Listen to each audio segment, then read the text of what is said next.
विस्मय योग की भूमिका है। इसे थोड़ा समझें। विस्मय का अर्थ शब्दकोश में दिया है आश्चर्य, पर आश्चर्य और विस्मय में एक बुनियादी भेद है,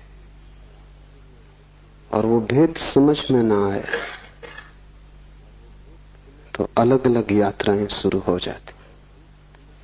आश्चर्य विज्ञान की भूमिका है, विस्मय योग की। आश्चर्य बहिर्मुखी है, विस्मय अंतर्मुखी। आश्चर्य दूसरे के संबंध में होता है, विस्मय स्वयं के संबंध।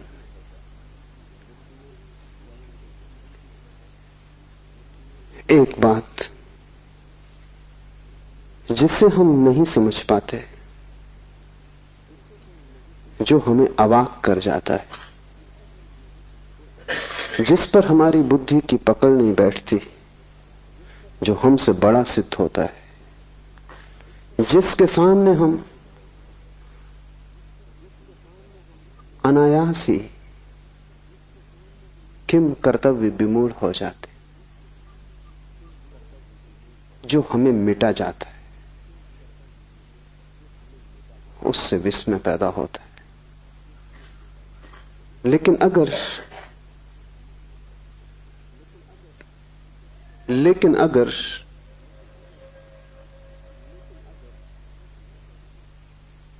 ये जो विस्मय की दशा भीतर पैदा होती है, अतर्क अचिंत्य के समक्ष खड़े होकर इस धारा को हम बहिर्मुखी कर दें, तो विज्ञान पैदा होता है। सोचने लगे पदार्थ के संबंध में, विचार करने लगे जगत के संबंध में, खोज करने लगे रहस्य की जो हमारे चारों ओर है, तो विज्ञान का जन्म होता है। विज्ञान आश्चर्य है। आश्चर्य का अर्थ है विस्मय बाहर की ओर यात्रा पर निकल गया। और आश्चर्य और विस्मय में यह भी फर्क है कि जिस चीज के प्रति हम आश्चर्यचकित होते हैं, हम आज नहीं कल उस आश्चर्य से परेशान हो जाएंगे, आश्चर्य से तनाव पैदा होगा। इसलिए आश्चर्य को मिटाने की कोशिश होती है। विज्ञान आश्चर्य से पैदा होता है, फिर आश्चर्य को नष्ट करता है, व्याख्या खोजता है, सिद्धांत खोजता है, सूत्र चाबियां खोजता है, और जब तक चैन नहीं लेता, जब तक कि रहस्य मिट ना जाए, जब तक कि ज्ञान हाथ में ना आ जाए, जब तक विज्ञान न कह सके कि हमने समझ लिया, तब तक चैन नहीं। विज्ञान जगत से आश्चर्य को मिटाने में लगा है। अगर विज्ञान सफल हुआ तो दुनिया में ऐसी कोई चीज न रह जाएगी जो आदमी न कह सके कि हम जानते।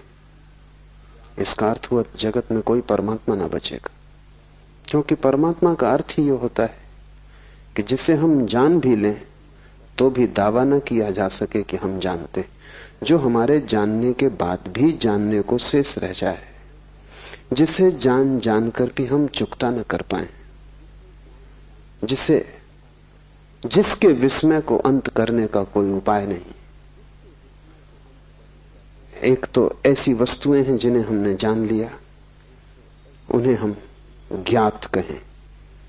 कुछ ऐसी वस्तुएं हैं जिन्हें हमने जाना नहीं लेकिन जान लेंगे, उन्हें हम अज्ञात कहें। और कुछ ऐसा भी है इस जगत में जिसे हमने जाना भी नहीं है और हम जान भी ना पाएंगे, उसे हम अज्ञेय कहें। परमात्मा अज्ञेय है, वो तीसरा तत्व है। विज्ञान इसलिए परमात्मा को स्वीकार नहीं करता, क्योंकि विज्ञान कहता है ऐसा कुछ भी नहीं है जो न जाना जा सके। नहीं जाना होगा हमने अभी तक, हमारे प्रयास कमजोर हैं, लेकिन आज नहीं कल, केवल समय की बात है, हम जान लेंगे। एक दिन जगत पूरा का पूरा जान लिया जाएगा, उसमें अनजाना कुछ भी ना बचेगा।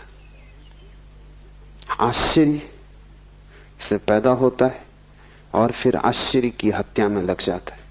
इसलिए विज्ञान को मैं पितृघाती कहता हूं। जिससे पैदा होता है उसे मिटाने में लग जाता है। धर्म बिल्कुल विपरीत है। धर्म भी एक आश्चर्य भाव से पैदा होता है। उस आश्चर्य भाव को शिव सूत्र में विस्मय कहा है। फर्क इतना ही है कि जब किसी स्थिति में आश्चर्य से भर जाता है धार्मिक खोजी, तो वो बाहर की यात्रा पर नहीं जाता, वो स्वयं की यात्रा पर जाता है। जब भी कोई रहस्य उसे घेर लेता है तो वो सोचता है मैं जानूं कि मैं कौन। रहस्य अंतर्मुखी बन जाए, यात्रा खोज भीतर चलने लगे, पदार्थ की तरफ नहीं स्व की तरफ मेरी खोज उन्मुख हो जाए, मेरा संधान पहले उसे जानने में लग जाए कि मैं कौन हूं, तो विस्मय। और दूसरी बात समझ लेनी जरूरी है कि विस्मय कभी भी चुकता नहीं। जितना ही हम जानते हैं उतना ही बढ़ता है।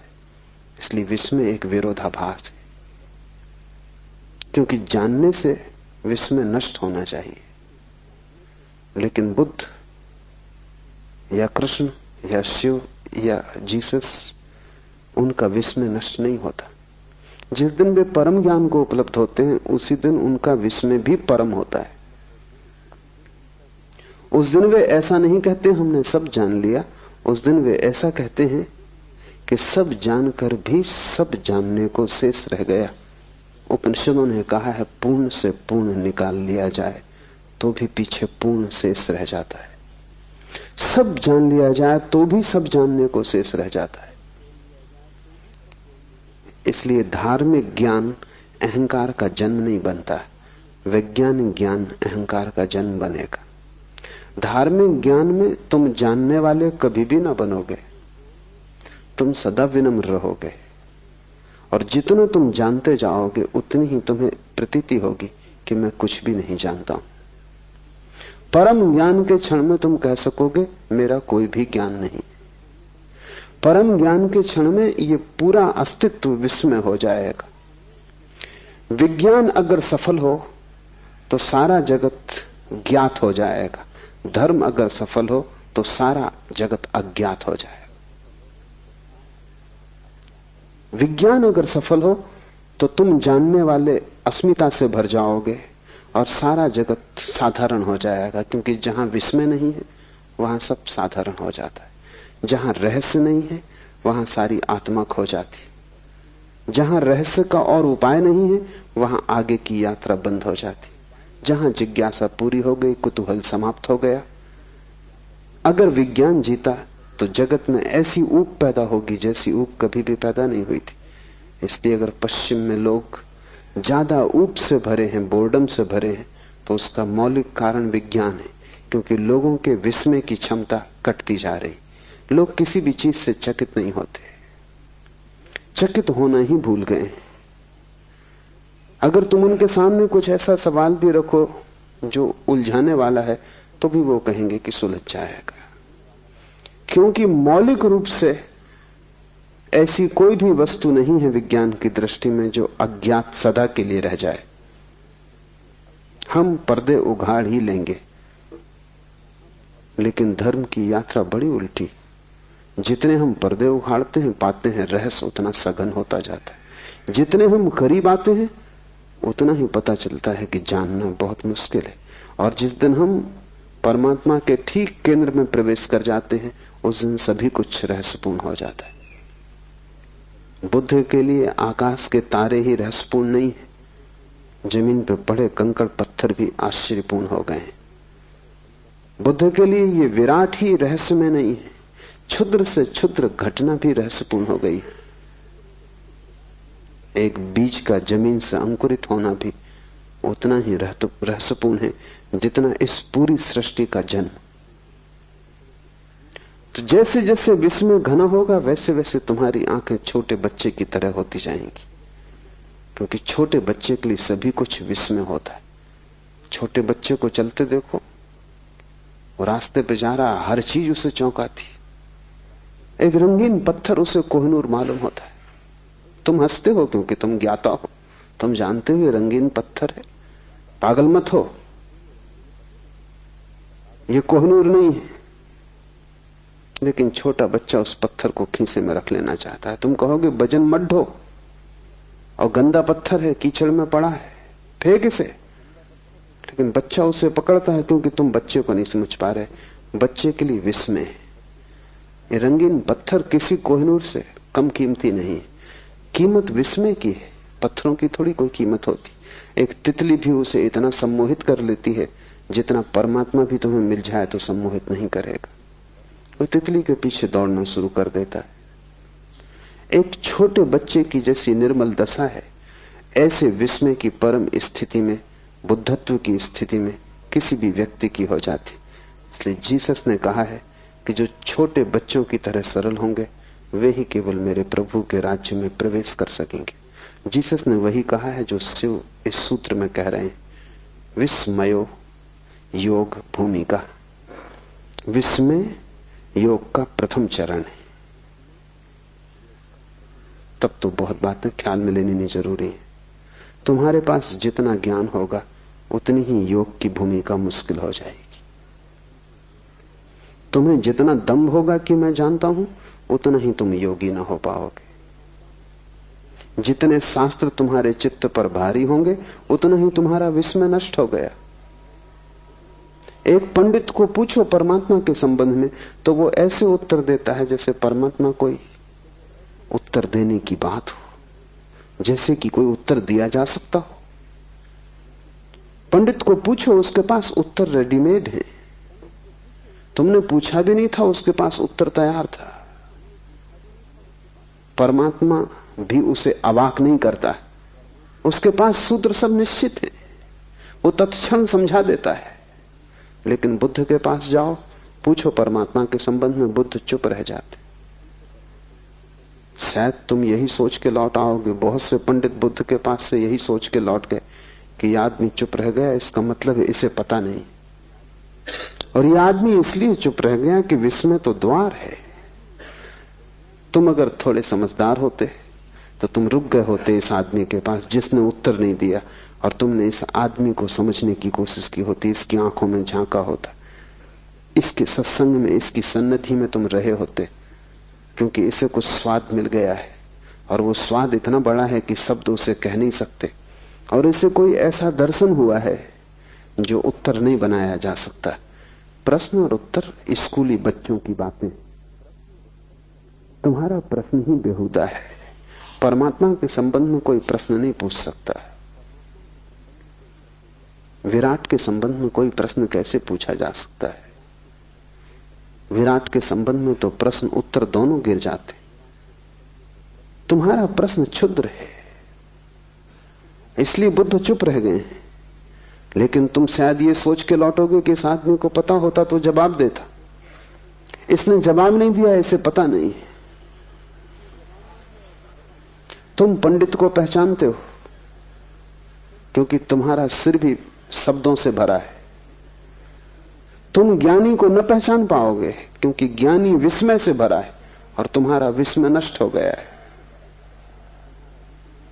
जगत में बड़ी से बड़ी दुर्घटना है और वो है विस्मय का नष्ट हो जाना। जिस दिन तुम्हारा विस्मय नष्ट होता है उसी दिन तुम्हारे छुटकारे का उपाय मुश्किल हो गया।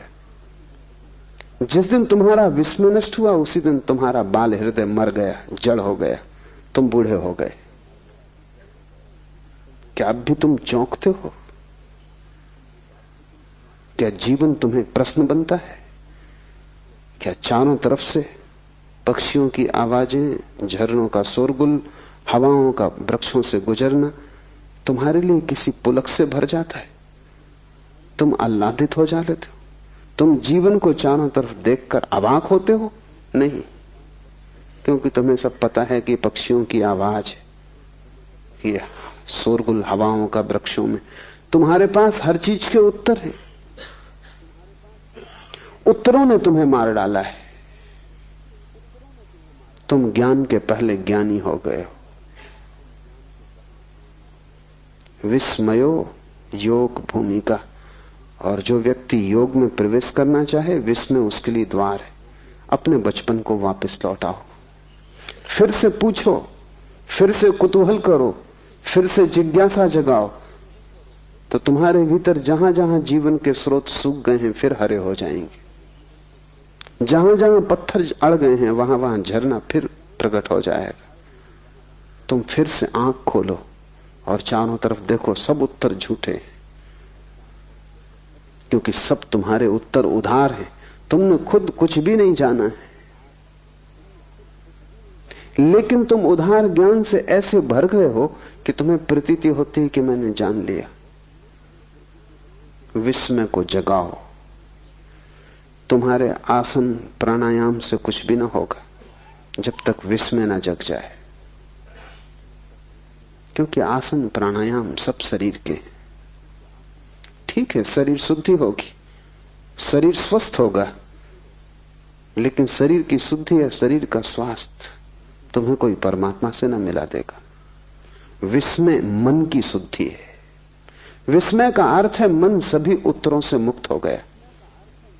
विस्मय का अर्थ है तुमने हटा दिया उत्तरों का कचरा, तुम्हारा प्रश्न फिर नया और ताजा हो गया और तुमने अपने अज्ञान को समझा। विस्मय का अर्थ है मुझे पता नहीं। पांडित्य का अर्थ है मुझे पता है। जितना तुम्हें पता है उतने ही तुम गलत हो। जब तुम सरल भाव से कहते हो मुझे कुछ भी पता नहीं, सारा जगत अज्ञात है, जो भी मुझे पता है वो भी काम चलाऊ है, मैंने अभी कुछ भी नहीं जाना है, ऐसी प्रतीति जितनी गहरी तुम्हारे हृदय में बैठ जाएगी, तुमने योग का पहला कदम उठाया। फिर दूसरे कदम आसान है, लेकिन अगर पहला कदम ही चूक जाए तो फिर तुम कितनी ही यात्रा करो उससे कुछ हल नहीं होता, क्योंकि जिसका पहला कदम गलत पड़ा वो मंजिल पे नहीं पहुंच सकेगा। पहला कदम जिसका सही है उसकी आधी यात्रा पूरी हो गई। और विश्व में पहला कदम है। थोड़ा गौर से देखो, तुम्हारे पास ज्ञान है। तुम भी थोड़े गौर से देखोगे तो समझ लोगे ज्ञान नहीं है, सब कचरा है, इकट्ठा कर लिया है शास्त्र से, गुरुओं से, संतों से, और उसे तुम बहुमूल्य थाती की तरह संजोए बैठे हो। उसने तुम्हें कुछ भी नहीं दिया, सिर्फ तुम्हारे विस्मय की हत्या कर दी। तुम्हारा विस्मय तड़फ रहा है, मरा हुआ पड़ा है। अब तुम चौंकते नहीं, अब तुम्हें कोई भी चीज चौंकाती नहीं। एक ईसाई फकीर हुआ, एक हाट, उसने एक बड़ी अनूठी बात कही। उसने कहा संत वो है जिससे हर चीज चौंकाती, हर चीज, छोटी छोटी घटनाएं जिसे चौंका देती। पानी में पत्थर गिरता है, आवाज होती, लहरें उठती, संत को चौंका देती। ये इतना विस्मयपूर्ण है, इतना रहस्यपूर्ण है। संत श्वास लेता है, जीता है, ये भी काफी चौंकाने वाला है। एक हाट रोज सुबह की प्रार्थना में परमात्मा को कहता था, आज फिर सुबह हुई, आज फिर सूरज उगा, तेरी लीला अपार है। न उगता तो क्या करते, क्या उपाय था? आदमी विवश है। एक हाट कहता, आज सांस आती है, कल ना आए, क्या करूंगा? तुम सांस ले तो ना सकोगे, सांस तुम्हारे बस में तो नहीं है। इतने पास है श्वास, फिर भी तुम उसके मालिक नहीं हो। गई बाहर और न लौटी तो नहीं लौटेगी। इतने पास जो है उसके भी हम ज्ञाता और मालिक नहीं है। और ख्याल हमें यह है कि हम सब कुछ जानते हैं। तुम्हारे सब जानने ने ही तुम्हें मारा। इस कचरे को हटा दो और हल्के हो जाओ। तत्क्षण तुम्हारी आंखें जब ज्ञान से न भरी होंगी तब रहस्य से भर जाएंगी। उस रहस्य की अंतर यात्रा का नाम विस्मय है, बहिर यात्रा का नाम आश्चर्य है। अगर उस रहस्य को तुमने पदार्थों पर लगा दिया तो तुम एक वैज्ञानिक हो जाओगे। अगर उस रहस्य को तुमने स्वयं की सत्ता पर लगा दिया तो तुम एक महायोगी हो जाओगे। और दोनों के परिणाम भिन्न होंगे, क्योंकि आश्चर्य हिंसात्मक है, विस्मय अहिंसात्मक है। आश्चर्य जिस तरफ लग जाता है उसी को तोड़ने लगता है, विश्लेषण करता है, क्योंकि आश्चर्य में एक बेचैनी है, विस्मय में एक रस है। इस फर्क को भी ठीक से समझ लो। शब्दकोश में वो नहीं लिखा हुआ है, लिखा भी नहीं जा सकता, क्योंकि शब्दकोश बनाने वाले को कोई विस्मय का पता भी नहीं। आश्चर्य हिंसात्मक है, आक्रामक है। तुम जिस चीज के प्रति आश्चर्य से भरते हो, एक तनाव पैदा हो जाता है। उस तनाव को हल करना ही पड़ेगा। जब तक वो जिज्ञासा पूरी ना हो जाएगी, जब तक तुम जान ना लोगे, तब तक एक बेचैनी तुम्हारे सिर पे सवार रहेगी। वो जो वैज्ञानिक अपनी प्रयोगशाला में लगा रहता है 18 घंटे, वो किस लिए लगा है? एक बेचैनी है, जैसे एक भूत प्रेत ने उसे पकड़ लिया है, और जब तक वो उसको हल न कर लेगा तब तक वो लगा ही रहेगा। लेकिन विस्मय आक्रामक नहीं, और विस्मय एक बेचैनी नहीं, बल्कि विस्मय एक विश्राम है। जब कोई व्यक्ति विस्मय से भरता है तो एकदम विश्राम से भर जाता है। विस्मय को मिटाना नहीं है, विस्मय को पीना है, विस्मय का स्वाद लेना है, विस्मय में लीन हो जाना है, एक हो जाना है। आश्चर्य मिटाने में लग जाता है, विस्मय जीने में लग जाता है। विस्मय जीवन की एक शैली है, आश्चर्य मनुष्य के मन का एक हिंसात्मक रूप है। इसलिए विज्ञान विजय की भाषा में सोचता है, तोड़ो फोड़ो जीतो। धर्म समर्पण की भाषा में सोचता है, अपने को खो दो। जब तुम्हारे भीतर विस्मय का प्रवेश होगा तो विस्मय तुम में इस तरह लीन हो जाएगा जैसे तुम नमक की डिग्री पानी में डाल दो और सारा पानी खारा हो जाए। जिस दिन तुम विस्मय से भरोगे उस दिन तुम विस्मय से खारे हो जाओगे। रोआ रोआ विस्मय से भर जाएगा। उठोगे तो विस्मय, बैठोगे तो विस्मय, तुम सदा चौंके रहोगे। हर चीज रहस्यपूर्ण हो जाएगी। क्षुद्रतम भी विराट का हिस्सा हो जाएगा, क्योंकि जब क्षुद्र में भी विस्मय जुड़ जाता है तो क्षुद्र भी विराट हो जाता है। तब जाना हुआ कुछ भी नहीं है, सभी तरफ रहस्य तुम्हें घेरे हुए है। तब प्रतिपल नया हो रहा है और प्रतिपल नया निमंत्रण दे रहा है। विस्मय एक आमंत्रण है। मुल्ला नसरुद्दीन एक चुनाव में खड़ा हो गया था, तो मत मांगने घर घर गया। गांव में जो चर्च का पादरी था उसके द्वार पर भी गया। जब मत मांगने गया था तब भी उसके मुंह से शराब की बात आ रही थी। पादरी भला आदमी था, सीधे सीधे कहना अशिष्टता होगी, तो उसने नसरुद्दीन से कहा कि मुझे बस एक बात पूछनी, अगर संतोषजनक उत्तर दिया तो मेरा मत, मेरा वोट तुम्हारे लिए। क्या तुम कभी शराब पीते हो? पूछने का इसमें कुछ भी नहीं था, शराब वो पिए ही हुए था। नसरुद्दीन चौंका और उसने कहा कि इसके पहले कि मैं जवाब दूं, एक सवाल मुझे भी पूछना। ये जांच पड़ताल है या आमंत्रण?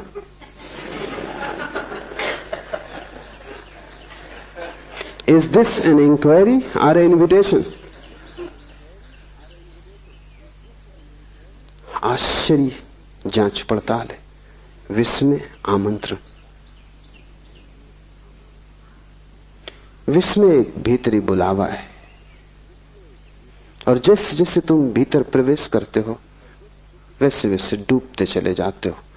एक दिन ऐसा आएगा कि तुम ना बचोगे और विस्मय ही बचेगा। उस दिन परम ज्ञान घट गया। अगर तुमने आश्चर्य किया तो एक दिन ऐसा आएगा कि तुम ही बचोगे और आश्चर्य न बचेगा। ये विज्ञान की निष्पत्ति। अहंकार बचेगा, आश्चर्य नष्ट हो जाएगा। अगर विस्मय की यात्रा पर गए तो तुम नष्ट हो जाओगे, विस्मय बचेगा। रोआ रोआ उसी श्वास से भर जाएगा। तुम्हारा होना ही विस्मयपूर्ण होगा। इसे शिव ने भूमिका कहा योग की। ज्ञान को हटाओ, विस्मय से भरो। और अब कठिन लगेगा शुरू में, क्योंकि तुम्हें ख्याल है कि तुम सब जानते हो। डीएच लॉरेंस एक बड़ा विचारक,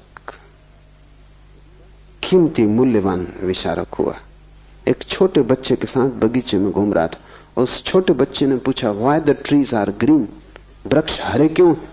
छोटे बच्चे ही ऐसे सवाल पूछ सकते हैं, इतने ताजे सवाल। तुम तो ये सवाल ही नहीं सोच सकते। तुम कहोगे वृक्ष हरे हरे हैं, इसमें पूछना क्या है? ये कोई सवाल है? ये बच्चा मूड है। लेकिन तुम फिर से सोचो, वृक्ष हरे क्यों?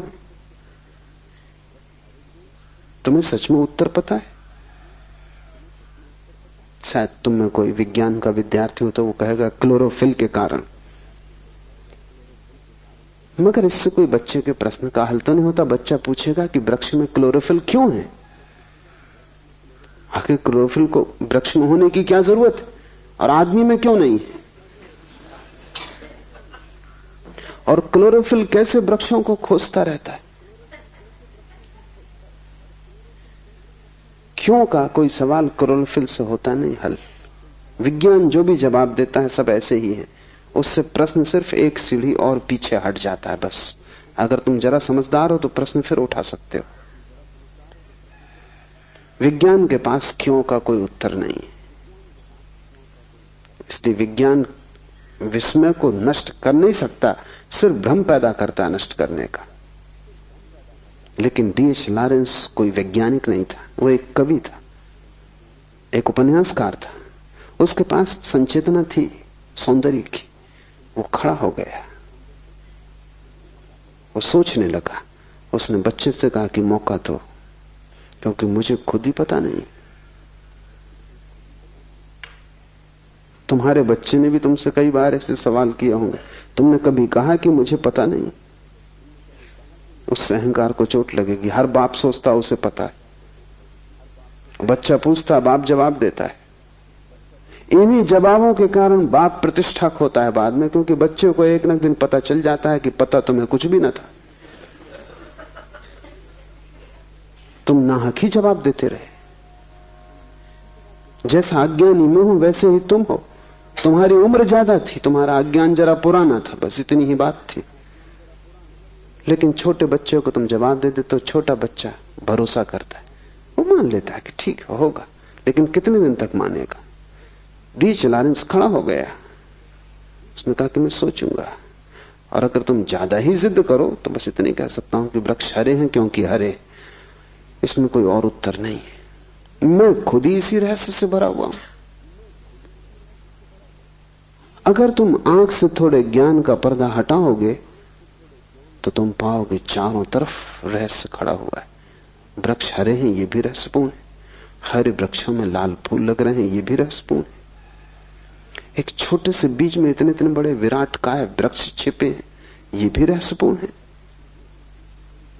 एक बीज को तुम संभाल के रखे रहो, सैकड़ों हजारों साल के बाद वो वृक्ष प्रकट हो जाता है।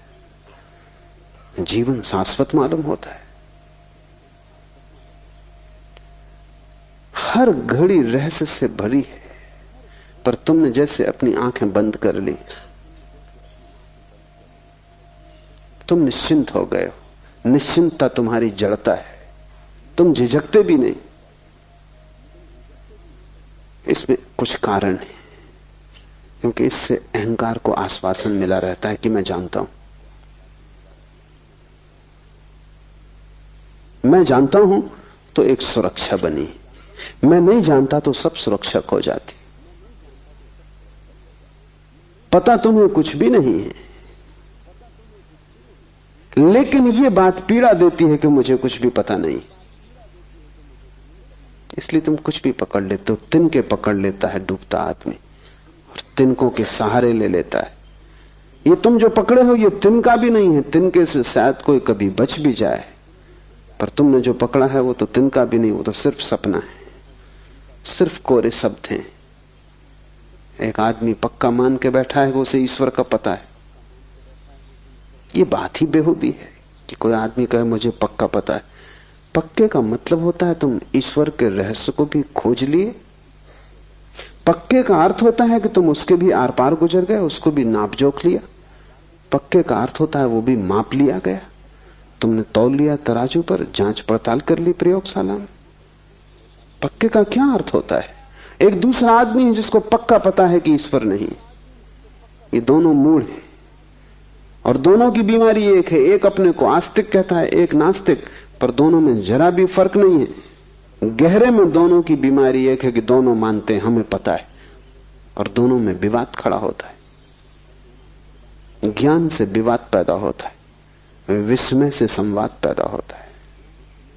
जब तुम विस्मय से भरोगे तो तुम्हारे जीवन में एक संवाद आएगा। महावीर के पास कोई जाता और कहता ईश्वर है तो वो कहते हैं, कोई नास्तिक जाता और कहता ईश्वर नहीं तो वो कहते हैं कि नहीं है। कोई दोनों को न मानने वाला अज्ञेयवादी एग्नोस्टिक पहुंच जाता तो महावीर उससे कहते है भी और नहीं भी। बड़ी कठिन बात हो गई, क्योंकि हम चाहेंगे उत्तर साफ दो, सीधे दो, चाहे गलत हो लेकिन साफ चाहिए। और ध्यान रखें, ये जगत इतना जटिल है कि यहां साफ उत्तर गलत ही होंगे। यहां जो उत्तर विरोधाभासी नहीं है वो गलत होगा। यहां जो उत्तर अपने से विपरीत को भी समा लेता है वही सही होगा, क्योंकि जगत अपने से विपरीत को समाये हुए है। यहां जन्म भी है और मृत्यु भी है। यहां साफ सुथरा रास्ता नहीं है, यहां अंधेरा भी है और प्रकाश भी है, यहां शुभ भी है अशुभ भी है। यहां दोनों साथ साथ जी रहे हैं। यहां पापी और पुण्यात्मा अलग अलग नहीं है, दोनों साथ जी रहे हैं। दोनों एक ही सिक्के के दो पहलू हैं। परमात्मा दोनों को अपने में समाये हुए। अस्तित्व बड़ा है, वो कोई तर्क की कसौटी पर कटा हुआ नहीं है, अतर्क है। वहां दोनों एक दूसरे में मिले हुए हैं। ऐसा हुआ कि जुन्नैद ने एक रात प्रार्थना की परमात्मा से कि मैं जानना चाहता हूं इस गांव में कोई ऐसा आदमी है जो महापापी हो, क्योंकि उसको देखकर, उसको समझ के मैं पाप से बचने की कोशिश करूंगा। मेरे पास मापदंड हो जाएगा कि ये महापापी, इस जीवन से बचना। आवाज आई कि तेरा पड़ोसी। हैरान हुआ जुन्नैद। उसने कभी सोचा भी न था कि उसका पड़ोसी और महापापी साधारण आदमी था, काम धंधा करता था, दुकान चलाता था। महापापी का तो उसने सोचा भी न था।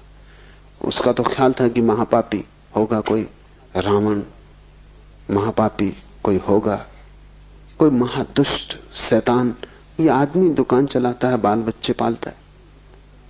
बड़ी उलझन में पड़ गया। ये तो साधारण आदमी था, इसको तो महापापी कोई भी नहीं कहेगा।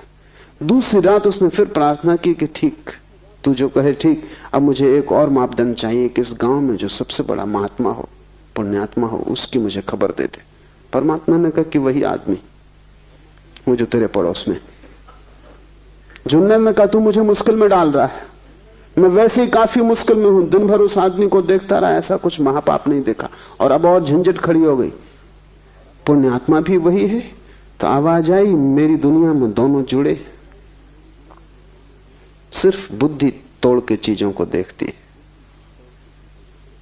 यहां बड़े से बड़े संत के पीछे भी छाया पड़ती, यहां बड़े से बड़े पापी के चेहरे पर भी रोशनी है। इसीलिए तो यह संभव होता है कि पापी चाहे तो संत हो जाए, संत चाहे तो पापी हो जाए। इतनी आसानी से बदलाहट इसलिए तो संभव है कि दोनों छिपे हैं एक में ही। अंधेरा और उजेला अलग अलग नहीं है, रात और दिन जुड़े हैं। तर्क तोड़ता है और साफ रास्ते बनाता है। तर्क ऐसे है जैसे कि तुमने एक छोटा सा बगीचा बना लिया हो, साफ सुथरा, कटा पिटा। जीवन जंगल की तरह है, वहां कुछ साफ सुथरा नहीं है, वहां सब चीजें एक दूसरे से उलझी। जो जीवन को समझने चला है उसे साफ कटे कटाए उत्तरों से बचने की क्षमता चाहिए। उनको पकड़ लेने में सुरक्षा है, क्योंकि तुम्हें आश्वासन हो जाता है कि ठीक मुझे पता है, जैसे तुम्हें लगता है मुझे पता है, तुम्हारी हिम्मत आ जाती, जिंदगी में चलने में भरोसा आ जाता है। इसलिए तुम डरते हो ज्ञान छोड़ने से, इसलिए बड़ी पीड़ा होती। तुमसे कोई धन छीन ले इतनी मुसीबत नहीं, फिर कमा लेंगे। और धन तो मिट्टी थी, तुम जानते ही थे। तुमसे कोई पद छीन ले कोई बड़ी चिंता की बात नहीं है, तुम खुद भी त्याग सकते हो। लेकिन ज्ञान, तो घर में देखता हूं एक अनूठी घटना घटती।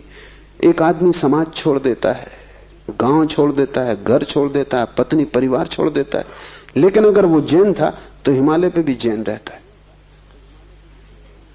हिंदू था तो हिंदू रहता है, मुसलमान था तो मुसलमान रहता है।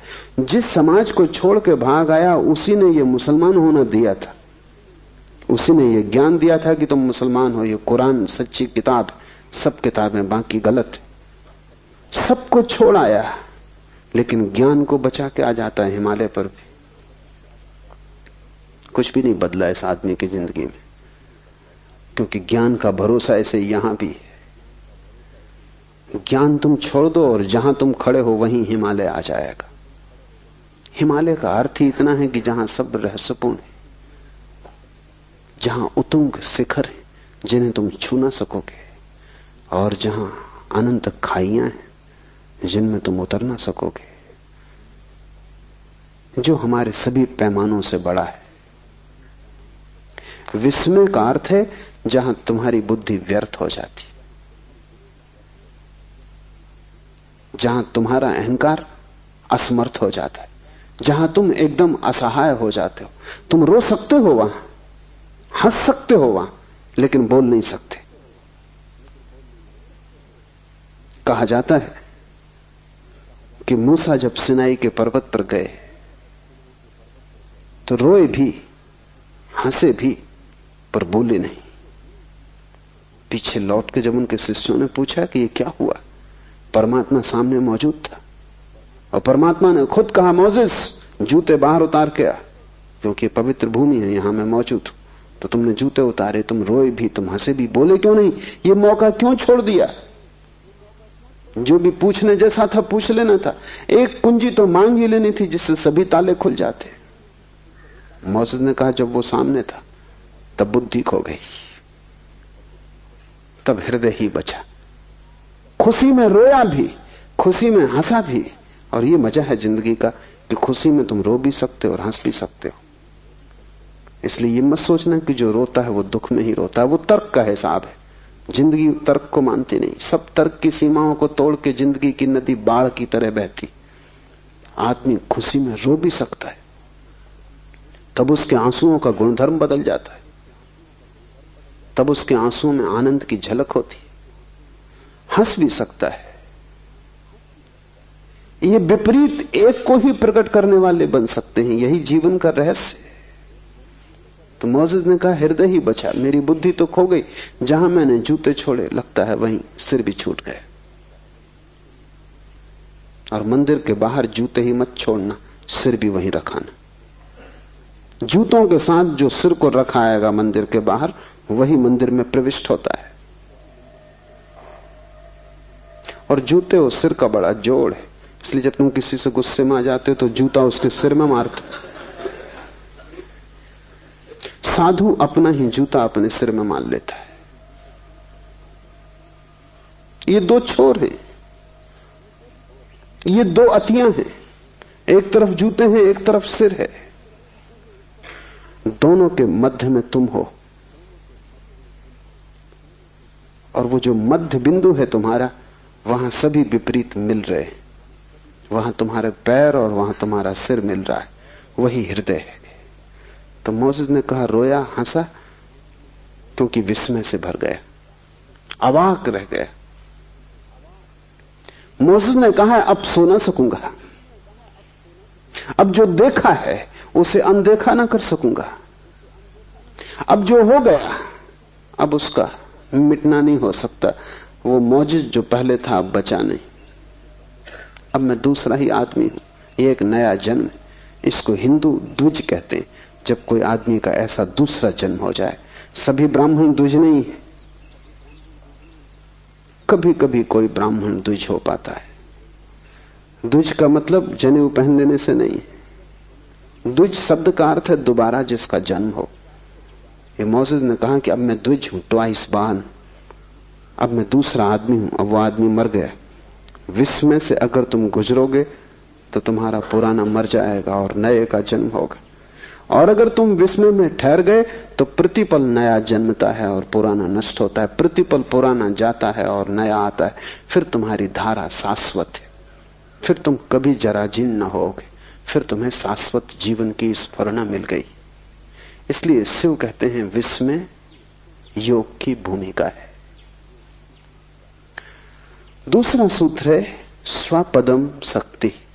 स्व में स्थिति शक्ति है, विस्मय भूमिका है। विस्मय का अर्थ है भीतर की तरफ यात्रा है। मैं कौन हूं, इस प्रश्न की अंतर खोज।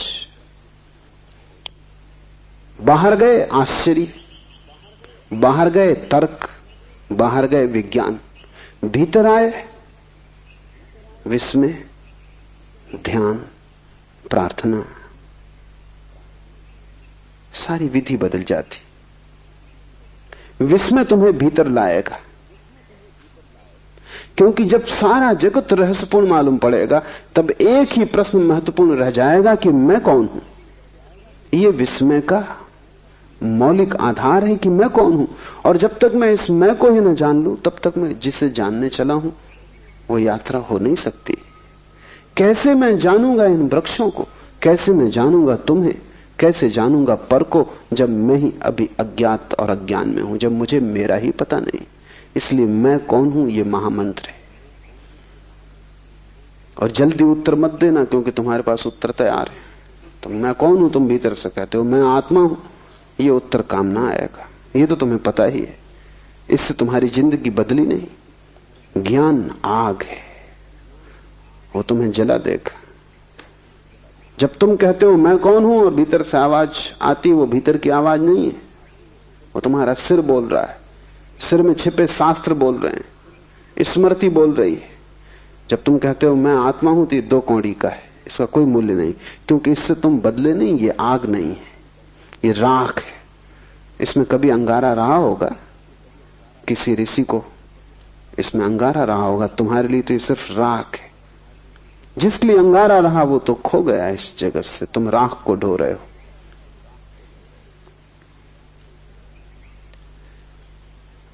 मैं कौन हूं इसको तुम पूछते जाना और उधार उत्तर मत देना। जब भी उधार उत्तर आए कहना कि मेरा उत्तर नहीं, मेरा जाना नहीं, मेरा कैसे हो सकता है। जो मैं जानता हूं वही केवल मेरा हो सकता है। जो तुम उपलब्ध करोगे अपने श्रम से वही केवल तुम्हारी संपदा है। ज्ञान में चोरी नहीं चल सकती और न ज्ञान में भिखमंगापन चलता है। न तुम भीख मांग सकते, न तुम चोरी कर सकते। यहां डकैती नहीं चल सकती। यहां तो तुम्हें स्वश्रम से ही स्वयं को निर्मित करना होगा। दूसरा सूत्र है स्व में स्थिति शक्ति है। जैसे ही विस्मय पैदा हो भीतर की तरफ चलना, डूबना और स्व में स्थित हो जाने की चेष्टा करना।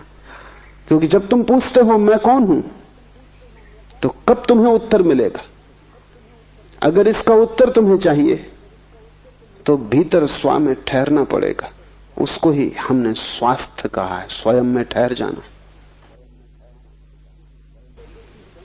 और जब कोई व्यक्ति स्वयं में ठहर जाएगा तभी तो देख पाएगा।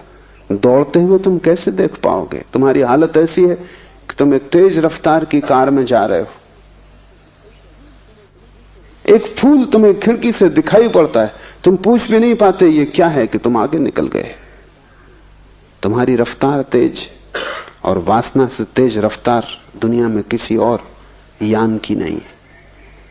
चांद पर पहुंचना हो रॉकेट भी वक्त लेता है, तुम्हारी वासना को उतना वक्त भी नहीं लगता, इसी क्षण तुम पहुंच जाते हो। वासना तेज से तेज गति है, और जो वासना से भरा है उसका अर्थ है कि वो ठहरा हुआ नहीं, भाग रहा है, दौड़ रहा है।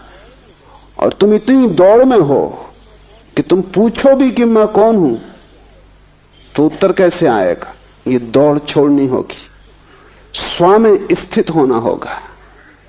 थोड़ी देर के लिए सारी वासना, सारी दौड़, सारी यात्रा बंद कर देनी होगी। लेकिन एक वासना समाप्त नहीं हो पाती कि तुम 25 को जन्म दे लेते हो।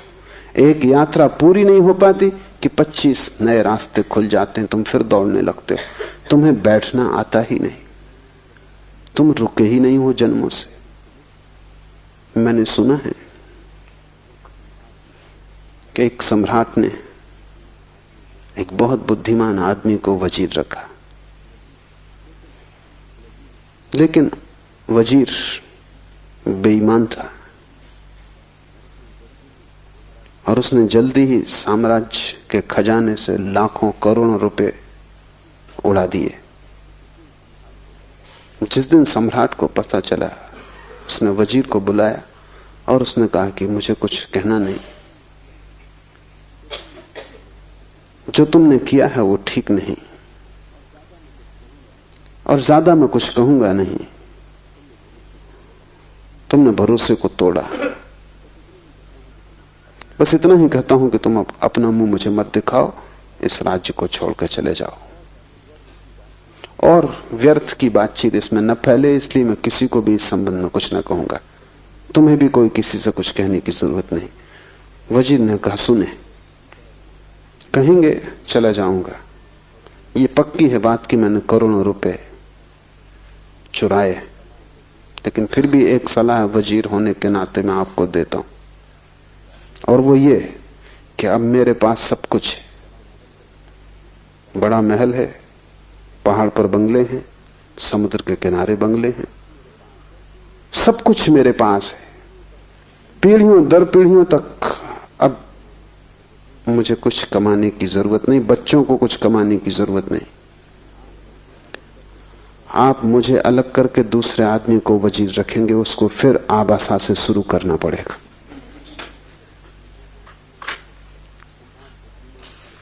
सम्राट बुद्धिमान था, उसकी बात समझ में आ गई।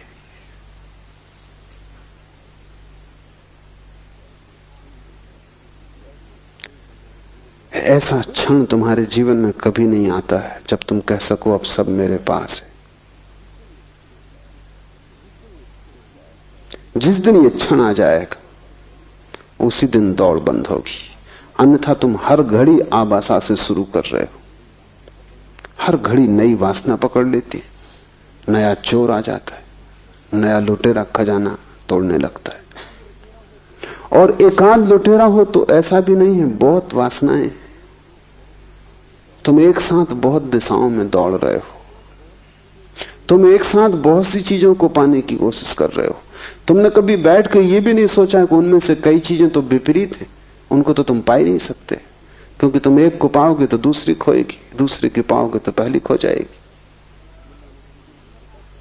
मुल्ला नसरुद्दीन मरता था तो उसने अपने बेटे को कहा कि मैं तुझे दो बातें समझा देता हूं, मरने के पहले ही तुझे कह जाता हूं, इन्हें ध्यान में रखना। दो बातें हैं, एक ऑनेस्टी, ईमानदारी, और दूसरी है विजडम, बुद्धिमानी। तो दुकान तू संभालेगा, काम तू संभालेगा, दुकान पे तख्ती लगी है। Honesty is the best policy, ईमानदारी सबसे अच्छी नीति है, इसका पालन करना। कभी किसी को धोखा मत देना, कभी वचन भंग मत करना, जो वचन दे उसे पूरा करना। बेटे ने कहा, ठीक, दूसरा क्या है?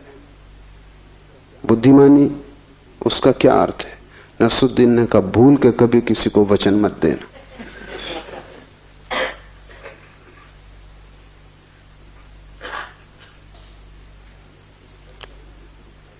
बस ऐसा ही विपरीत बटा हुआ जीवन है। ईमानदारी भी और बुद्धिमानी भी दोनों संभालने की कोशिश है। वचन पूरा करना ईमानदारी का लक्ष्य, वचन कभी मत देना बुद्धिमानी का लक्ष्य। इधर तुम चाहते हो कि लोग तुम्हें संत की तरह पूजें, और इधर तुम चाहते हो कि तुम पापी की तरह मजे भी लूटो। बड़ी कठिनाई है। इधर तुम चाहते हो कि राम की तरह तुम्हारे चरित्र का गुणगान हो, लेकिन उधर तुम रावण की तरह दूसरे की स्त्रियों को भगाने में तत्पर हो। तुम असंभव संभव करना चाहते हो, तुम होना तो रावण जैसे चाहते हो, प्रतिष्ठा राम जैसी चाहते हो, बस तब तुम मुश्किल में पड़ जाते हो। तब विपरीत दिशाओं में तुम्हारी यात्रा चलती है और अनंत तुम लक्ष्य बना लेते हो। उन सब में तुम बट जाते हो, टुकड़े टुकड़े हो जाते हो। जीवन के आखिर में तुम पाओगे कि जो भी तुम लेके आए थे वो खो गया। एक बहुत बड़ा जुआड़ी हुआ है। बहुत समझाया पति ने, परिवार ने, मित्रों ने, लेकिन सुना नहीं। धीरे धीरे सब खो गया। एक दिन ऐसी हालत आ गई कि सिर्फ 1 रुपया घर में बचा। पत्नी ने कहा अब तो चौंको, अब तो संभलो। पति ने कहा जब इतना सब चला गया और 1 रुपया ही बचा है तो आखिरी मौका मुझे और दे। कौन जाने 1 रुपये से भाग्य खुल जाए। जुआड़ी सदा ऐसा ही सोचता है। और फिर उसने कहा कि जब लाखों चले गए और अब 1 ही बचा, अब 1 के लिए क्या रोना धोना, और 1 रुपये चल ही जाएगा, कोई बचने वाला नहीं, लगा लेने दांव पे इस पे भी। पत्नी ने भी सोचा कि अब जब सभी चला गया और 1 ही बचा है, 1 कोई टिकने वाला वैसे भी क्या है, सांझ के पहले खत्म हो जाएगा, तो ठीक है तू जा अपनी आखिरी इच्छा भी पूरी कर ले। जुआरी गया जुए के अड्डे पर, बड़ा चकित हुआ, हर बाजी जीतने लगा। 1 के 1000 हुए, 1000 के 10,000 हुए, 10,000 के 50,000 हुए, 50,000 के लाख हो गए, क्योंकि वो इकट्ठे दांव पे लगाता गया। फिर उसने लाख भी लगा दिए और कहा बस अब ये आखिरी, हल हो गया सब, और वो सब हार गया। वो घर लौटा, पत्नी ने पूछा क्या हुआ, उसने कहा 1 रुपया चला गया। क्योंकि तुम वही खो सकते हो जो तुम लेके आए थे, लाख की क्या बात करनी। उसने कहा 1 रुपया खो गया, कोई चिंता की बात नहीं, वो दांव खराब गया। पर उसने ये बात न कही कि लाख हो गए थे। ठीक ही किया, क्योंकि जो तुम्हारे नहीं थे उनके खोने का सवाल भी क्या है। मरते वक्त तुम पाओगे जो आत्मा तुम लेके आए थे वो तुम गंवा के जा रहे हो, बस 1 खो जाएगा। बाकी तुमने जो गंवाया, जोड़ा, मिटाया, बनाया, उसका कोई बड़ा हिसाब नहीं है। अंतिम हिसाब में उसका कोई मूल्य नहीं। तुमने लाखों जीते हो तो भी मौत के वक्त तो वो सब छूट जाएंगे।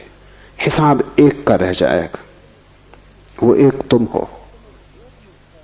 और अगर तुम उस 1 में ठहर गए तो तुम जीत गए। अगर तुम उस 1 में आ गए, रम गए, उसके लिए शिव कह रहे हैं स्व में स्थिति शक्ति है। तुम दुर्बल हो, दीन हो, दुखी हो, उसका कारण ही नहीं कि तुम्हारे पास रुपए कम है, मकान नहीं है, धन दौलत नहीं है। तुम दीन हो, दुखी हो, क्योंकि तुम स्वयं में नहीं हो। स्वयं में होना ऊर्जा का स्रोत है। वहां ठहरते ही व्यक्ति महा ऊर्जा से भर जाता है। जीसस से किसी ने पूछा कि मैं क्या करूं, मैं बहुत दीन हूं, गरीब हूं, दुखी हूं। जीसस ने कहा तू कुछ और मत कर, पहले परमात्मा के राज्य को खोज ले, से सब अपने आप पीछे चला आएगा। 1 को खोज लेने से सब पीछे चला आता है, और 1 को गंवा देने से सब गंवा दिया जाता है। वो 1 तुम हो, और वही तुम्हारी संपदा है, क्योंकि उसी को लेके तुम आए हो। और आखिरी हिसाब में यही पूछा जाएगा कि जो तुम लेके आए थे उसे बचा सके या उसको भी गंवा दिया। स्व में स्थिति शक्ति है, स्वपदम शक्ति। अपने में ठहर जाना, महाशक्तिवान हो जाना। महाशक्तिवान तो तुम हो, लेकिन तुम ऐसे हो जैसे कि किसी बाल्टी में 1000 छेद हो और कोई कुएं से पानी भर रहा हो। पानी भरता हुआ दिखाई पड़ता हर बार, क्योंकि जब तक बाल्टी पानी में डूबी रहती बिल्कुल भरी रहती। जैसे ही बाल्टी पानी से ऊपर उठती तुम खींचना शुरू करते हो, कि 1000 मार्गों से पानी गिरना शुरू हो जाता। जब तक बाल्टी ऊपर आती तब तक उसमें कुछ भी नहीं बचता। 1000 वासनाएं तुम्हारे 1000 छेद हैं, उनसे तुम्हारी ऊर्जा खोती है। जब तक तुम सपना देखते हो तब तक बाल्टी भरी है, जब तक तुम कामना करते हो तब तक बाल्टी भरी है। जैसे ही कामना को कृत्य में लाते हो, जैसे ही खींचना शुरू करते हो कुएं से बाल्टी को, जैसे ही सपने को सत्य बनाने की कोशिश करते हो, ऊर्जा खोनी शुरू हो जाती। हाथ आते तक बाल्टी हाथ आ जाती है, 1000 छेद हाथ में आ जाते हैं, पानी की एक बूंद नहीं आती, प्यास उतनी की उतनी रह जाती। हर बार जब खींचते हो बड़ा शोरगुल मचता है कुएं में और लगता है पानी चला आ रहा है, तूफान आ रहा है, हाथ कुछ भी नहीं आता। हर बार तुम खाली हाथ लौटते हो, लेकिन वासना बड़ी अद्भुत है।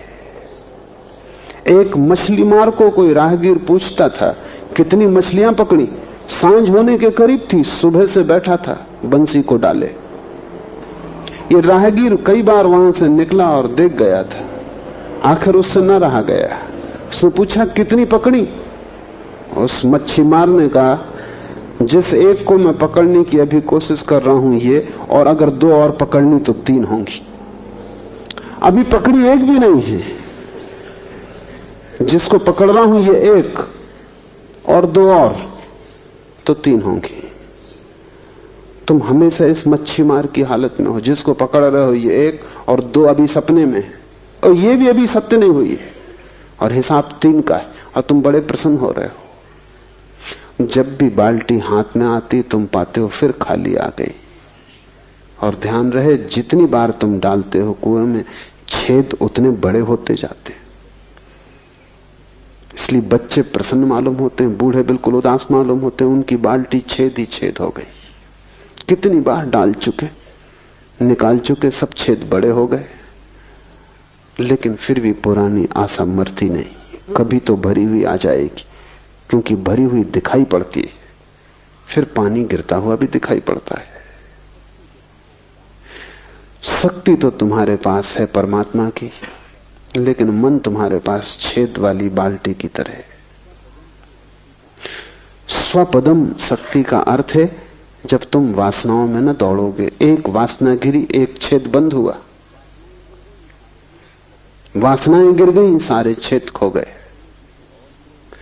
और तब तुम्हें किसी और कुएं में बाल्टी डालने की जरूरत नहीं, तुम खुद ही कुआं हो।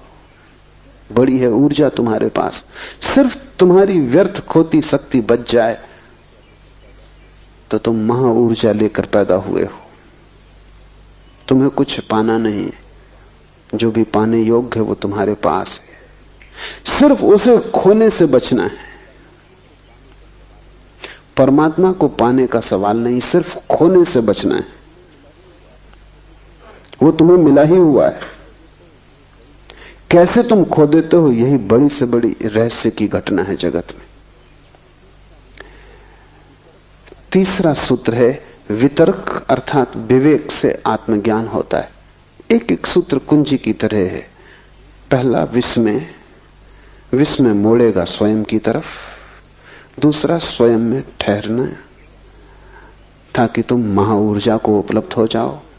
लेकिन कैसे तुम स्वयं में ठहरोगे, उसकी कुंजी तीसरे सूत्र में है, विवेक। वितर्क आत्मज्ञानम, ये वितर्क शब्द समझ लेना जैसा है। तर्क तो हम जानते हैं, तर्क विज्ञान के हाथ है, वो आश्चर्य को काटने की तलवार है। तर्क काटता है, विश्लेषण करता है, तर्क बाहर जाता है, वितर्क भीतर जाता है, वो काटता नहीं, जोड़ता है। तर्क विश्लेषण है, एनालिसिस, वितर्क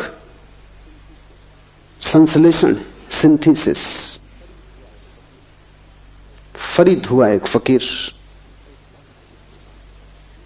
एक भक्त उसके पास एक सोने की कैंची ले आया, बड़ी बहुमूल्य थी, हीरे जवाहरात लगे थे, और उसने कहा कि मेरे परिवार में चली आ रही सदियों से, करोड़ों का दाम है इसका, मैं इसका क्या करूं, आपके चरणों में रख जाता हूं। फरीद ने कहा तू इसे वापस ले जा, अगर तुझे कुछ भेंट ही करना हो तो एक सुई डोरा ले आना, क्योंकि हम तोड़ने वाले नहीं, जोड़ने वाले।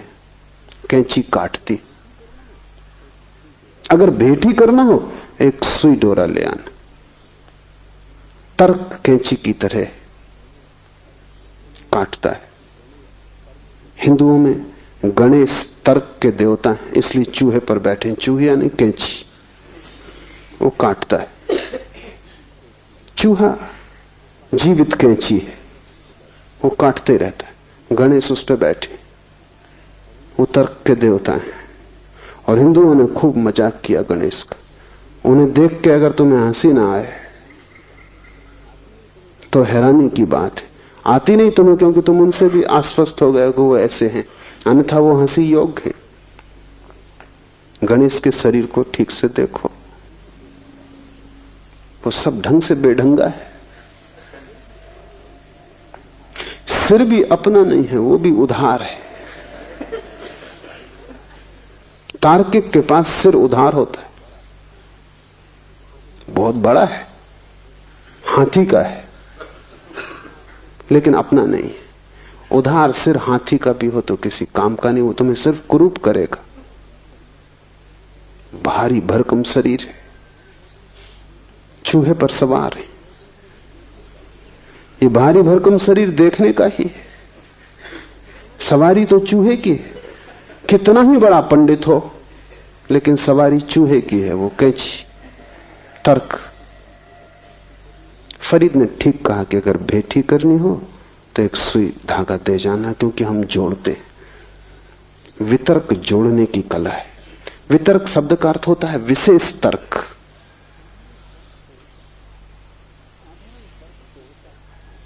साधारण तर्क तोड़ता है, विशेष तर्क जोड़ता है। बुद्ध, महावीर, शिव, लाओसे, वे भी तर्क करते हैं, लेकिन उनका तर्क वितर्क है। एक और तर्क है जिसको हम कुतर्क कहते हैं। 3 तरह की संभावनाएं हैं। तर्क तोड़ता है, विश्लेषण करता है, लेकिन लक्ष्य उसका बुरा नहीं, आश्चर्य को हल करना है। उसे तोड़ने में रस नहीं है, तोड़ना प्रक्रिया है। लक्ष्य तो किसी सिद्धांत की उपलब्धि है जिससे कि आश्चर्य समाप्त हो जाए, चीजें साफ सुथरी हो जाएं। लक्ष्य सृजनात्मक है तर्क का। लेकिन जब तर्क का कोई लक्ष्य ही नहीं होता और सिर्फ तोड़ना ही लक्ष्य हो जाता है, जब मजा मारने में ही आने लगता, तब हम उसे कुतर्क कहते हैं। तर्क पागल हो जाए तो कुतर्क हो जाता है। विक्षिप्त अवस्था है तर्क की, तब वो पागल हो जाता, तब वो तोड़ने में लग जाता है। तब कोई और लक्ष्य नहीं रह जाता, नष्ट करना ही रसपूर्ण हो जाता है। वितर्क तर्क की अंतर यात्रा है। तुम यहां तक आए हो घर से चल के, तो नजर,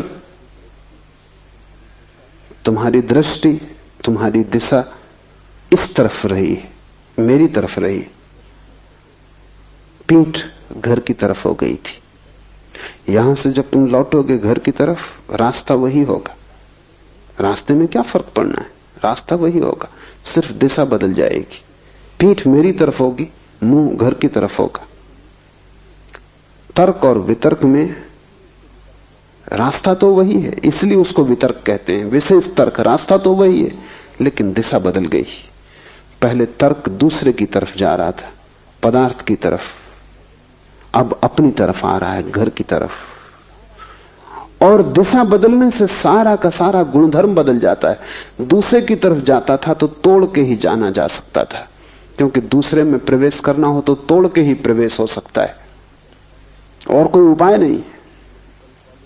अगर तुम मेडिकल कॉलेज में जाओ तो वहां तुम विद्यार्थियों को काटते हुए पाओगे, मेंढक को काट रहे हैं, क्योंकि उसके भीतर जानना है, और तो कोई उपाय भी नहीं। मेंढक को काट के ही भीतर जाना जा सकता है, लेकिन खुद के भीतर जानना हो तो काटने का तो कोई भी जरूरत नहीं, क्योंकि तुम भीतर मौजूद ही हो। दूसरे को जानना हो तो तोड़ के जानना पड़ेगा, मार के जानना पड़ेगा, क्योंकि उसके भीतर प्रवेश का और कोई रास्ता नहीं। स्वयं को जानना हो तो तोड़ने और मारने का कोई सवाल नहीं, वहां तो तुम मौजूद ही हो। स्वयं को जानना हो तो सिर्फ आंख बंद कर लेनी काफी है। आंख बंद करने का नाम ध्यान है। बाहर से ध्यान हट जाए, भीतर चलने लगे तो तर्क वितर्क हो जाता है। वितर्क का ही दूसरा नाम विवेक है, होश, अवेयरनेस। और ये विवेक या वितर्क संश्लेषण की प्रक्रिया है। जैसे जैसे तुम भीतर आते हो वैसे वैसे तुम इकट्ठे होते जाते हो। ऐसा समझो कि एक वर्तुल है, बड़ी उसकी परिधि है, वर्तुल के मध्य में उसका केंद्र है। अगर तुम परिधि पर दो बिंदु बनाओ तो दूर होंगे, फिर दोनों बिंदुओं से तुम दो रेखाएं खींचना शुरू करो केंद्र की तरफ, तो जैसे जैसे दोनों रेखाएं केंद्र के करीब आएंगी वैसे वैसे पास आने लगेंगी, और पास और पास। और जब केंद्र पर दोनों आ जाएंगी तो एक ही रेखा रह जाएगी, दो नहीं, केंद्र पर मिल जाएंगी। अगर इन्हीं दो रेखाओं को तुम परिधि के बाहर फैलाते चले जाओ तो ये दूर होती जाएंगी, और दूर और दूर और दूर, अनंत आकाश में इनकी अनंत दूरी हो जाएगी। तुम्हारे भीतर से जब तुम बाहर की तरफ जाते हो तो चीजें एक दूसरे से दूर होती जाती, फासला बढ़ता जाता है। इसलिए हजार तरह के विज्ञान पैदा हो गए, होंगे ही, क्योंकि फासला बड़ा होता जाता है। रोज नए विज्ञान पैदा हो रहे हैं, क्योंकि जैसे जैसे हम आगे बढ़ते हैं और फासला हो जाता है। वैज्ञानिक बहुत परेशान है, क्योंकि वे कहते हैं एक विज्ञान की भाषा दूसरे की समझ में नहीं आती। और अब ऐसा एक भी आदमी पृथ्वी पर नहीं जो सभी विज्ञान को समझता हो, जो सभी के बीच कोई संश्लेषण कर ले। ऐसा तो बहुत कठिन हो गया मामला, एक ही विज्ञान को जानना असंभव जैसा है। तो दुनिया में ज्ञान बहुत है लेकिन संश्लेषण बिल्कुल खो गया। और धर्म एक है, उनके नाम कितने ही अलग हों, क्योंकि जैसे ही कोई व्यक्ति भीतर की तरफ आता है फासला कम होने लगता है, केंद्र पर सब चीजें जुड़ जाती। केंद्र परम संश्लेषण, अल्टीमेट सिंथेसिस है। वितर्क अर्थात विवेक से आत्मज्ञान होता है। तोड़ो मत, बाहर मत जाओ,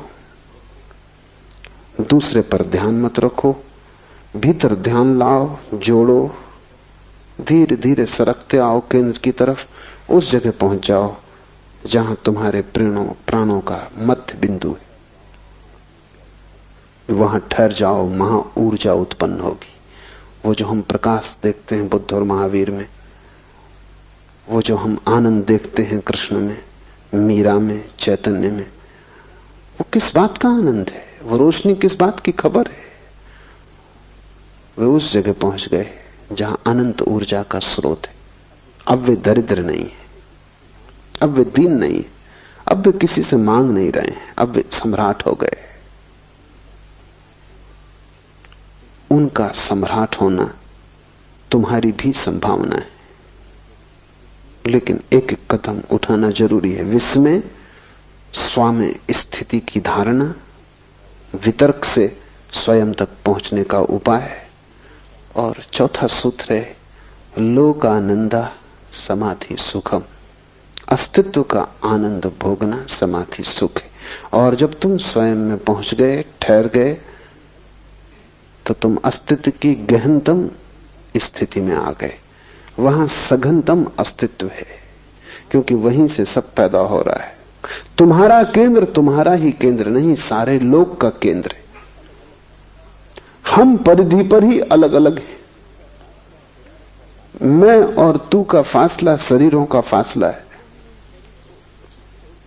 जैसे ही हम शरीर को छोड़ते और भीतर हटते हैं वैसे वैसे फासले कम होने लगते हैं। जिस दिन तुम आत्मा को जानोगे उसी दिन तुमने परमात्मा को भी जान लिया। जिस दिन तुमने अपनी आत्मा जानी उसी दिन तुमने समस्त की आत्मा जान ली, क्योंकि वहां केंद्र पर कोई फासला नहीं है। परिधि पर हम में भेद है, वहां भिन्नताएं, केंद्र में हम में कोई भेद नहीं है। वहां हम सब एक अस्तित्व रूप है।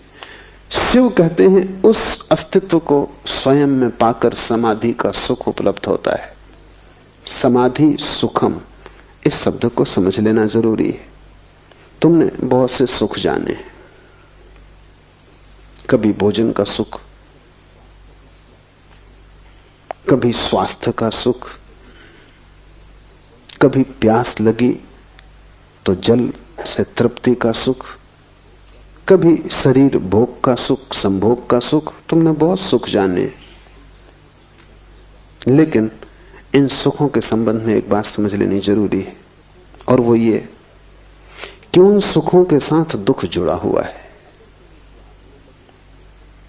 अगर तुम्हें प्यास ना लगे तो पानी पीने की तृप्ति भी ना होगी।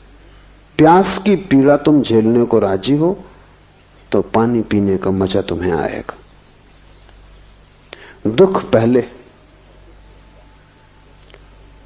और दुख लंबा और सुख क्षण भर, क्योंकि जैसे ही कंठ से पानी उतरा तृप्ति हो गई, फिर दुख, फिर प्यास। भूख न लगे, भूख की पीड़ा न हो तो भोजन की कोई तृप्ति नहीं। इसलिए एक दुनिया में बड़ी दुर्घटना घटती, जिनके पास भूख है उनके पास भोजन नहीं। वे भोजन का मजा ले सकते थे, उन्हें भोजन में सुख आता, क्योंकि वे बड़ा दुख झेल रहे हैं भूख का। और जिनके पास भूख नहीं है उनके पास भोजन है, वे भोजन का सुख ले नहीं पाते, भोजन से दुख ही मिलता उनको उल्टा।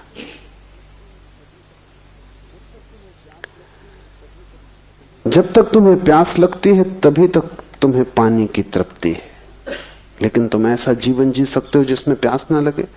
धूप में मत जाओ, श्रम मत करो, आराम से घर में रहो, प्यास ना लगेगी। तब तुम सोचते हो कि अब खूब मजे से पानी पियो और सुख भोगो, तो तुम पाओगे अब पानी पीने में कोई सुख नहीं। जिस आदमी ने दिन भर श्रम किया है उसे ही रात सोने का सुख मिलेगा। अभी बड़ी कठिन बात हो गई। अगर रात सोने का सुख चाहिए तो दिन मजदूर जैसी जिंदगी चाहिए। कठिनाई यह है कि दिन तो तुम चाहते हो एक अमीर सम्राट जैसा, और रात की नींद भी मजदूर जैसी। ये नहीं हो सकता। बाहर के जगत में सुख और दुख जुड़े हैं, इसलिए जिस दिन तुम्हारे पास महल आ जाएगा उसी दिन नींद खो जाएगी। जिस दिन तुम सैया का इंतजाम कर लोगे सुखद, उसी दिन तुम पाओगे करबड़ बदलने के सिवा और कोई उपाय नहीं। और देखो मजदूर को, वो सो रहा है वृक्ष के नीचे, कंकड़ पत्थरों का भी उसे पता नहीं, मच्छर भी काट रहे हैं उसका भी उन्हें कुछ पता नहीं, गर्मी है पसीना बह रहा उसका भी उसे कुछ पता नहीं। ये सब गौण है। उसने दिन भर इतनी पीड़ा झेल ली है कि रात का सुख अर्जित कर लिया। दुख की कीमत चुकानी पड़ती है सुख पाने के लिए संसार में। यहां हर सुख के साथ दुख जुड़ा है, और आदमी यही एक मजबूरी में उलझा हुआ है। वो चाहता है सुख बचे और दुख कट जाए। ये नहीं हो सकता। यही हमने हजारों साल से कोशिश की कि दुख कट जाए और सुख बच जाए। हम जो कर रहे हैं कोशिश, वो संभव नहीं हो पाती। निश्चित दुख कट जाता है, लेकिन उतना ही सुख कट जाता है। दुख हम चाहते नहीं, सुख हम चाहते हैं, इसलिए बड़ी झंझट है। समाधि सुख का क्या अर्थ है जिसके साथ दुख बिल्कुल नहीं। समाधि सुख किसी प्यास की तृप्ति नहीं। समाधि सुख किसी भूख में लिया गया भोजन नहीं है। समाधि सुख श्रम करके रात में ली गई निद्रा का सुख नहीं है। समाधि सुख के साथ दुख का कोई भी संबंध नहीं है। वही अंतर है सांसारिक सुख और आध्यात्मिक सुख में। समाधि सुख सिर्फ होने का सुख है, उसके साथ कोई त्रसा, कोई तृष्णा, कोई दुख नहीं जुड़ा है। वो सिर्फ होने का आनंद है। इसलिए शिव कह रहे हैं लोकानंदा, अस्तित्व का आनंद है। तुम हो, बस इतनी ही बात आनंदपूर्ण है। इसमें कोई त्रसा और पीड़ा और इस सब का कोई संबंध नहीं। फिर ध्यान रहे कि आत्मा की न तो कोई प्यास है न कोई भूख है। इसलिए वहां कोई भूख और प्यास और उनकी तृप्ति से होने वाला सुख तो हो नहीं सकता। सारी भूख प्यास शरीर की है, इसलिए शरीर के सुख दुख से जुड़े ही रहेंगे। जो आदमी भी शरीर के सुख लेना चाहता है उसे दुखों की तैयारी रखनी चाहिए, और जितनी वो दुख की तैयारी रखेगा उतने ही शरीर के सुख ले सकता है। आत्मा का सुख शुद्धतम सुख है, वहां दुख का कोई उपाय नहीं है, लेकिन वो केंद्र पर घटता है। परिधि पर तो तुम शरीर हो, शरीर परिधि है, वो तुम्हारा घेरा है घर का, वो तुम नहीं हो,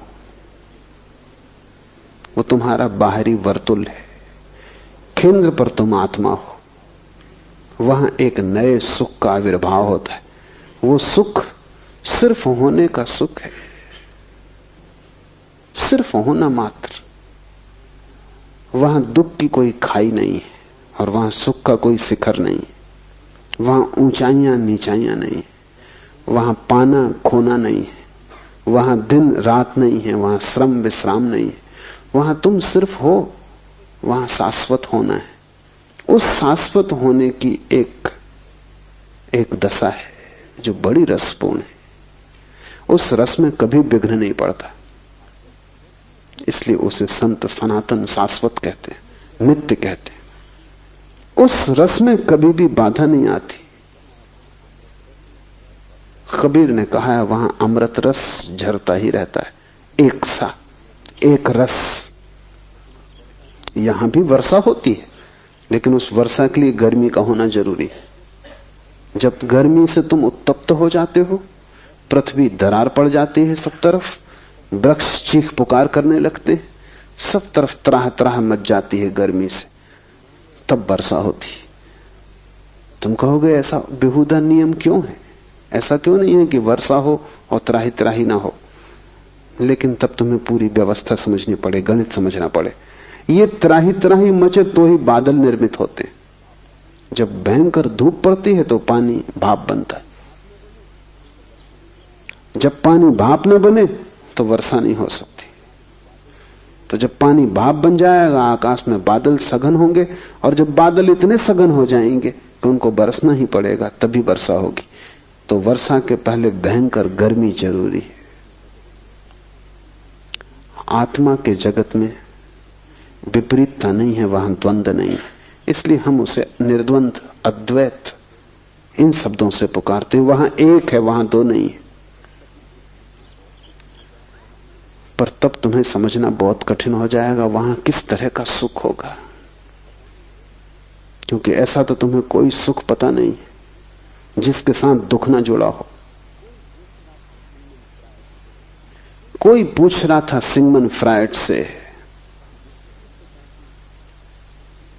कि विक्षिप्तता की क्या परिभाषा है और विक्षिप्तता तक लोग कैसे पहुंच जाते हैं। सिगमंड फ्रायड ने बड़ा अद्भुत उत्तर दिया। उसने कहा विक्षिप्तता और सफलता इनकी एक ही परिभाषा है, और जो ढंग सफलता तक पहुंचने का है वही ढंग विक्षिप्तता तक पहुंचने का है। क्योंकि जब तुम सफल होना चाहते हो तो तुम तन जाते हो, जब तुम सफल होना चाहते हो तो तुम लड़ते हो, जब तुम सफल होना चाहते हो तो तुम्हारे रात दिन चिंता से भर जाते, जब तुम सफल होना चाहते हो तो प्रतिपल तुम भयभीत होते हो कि पता नहीं जीत पाओ न जीत पाओ। तुम अकेले ही नहीं हो, सब सफलता के लिए करोड़ों प्रतिद्वंदी। तब तुम्हारी रात दिन चिंता, पीड़ा, तनाव, तुम कपते ही रहते हो, पता नहीं क्या होगा क्या नहीं होगा।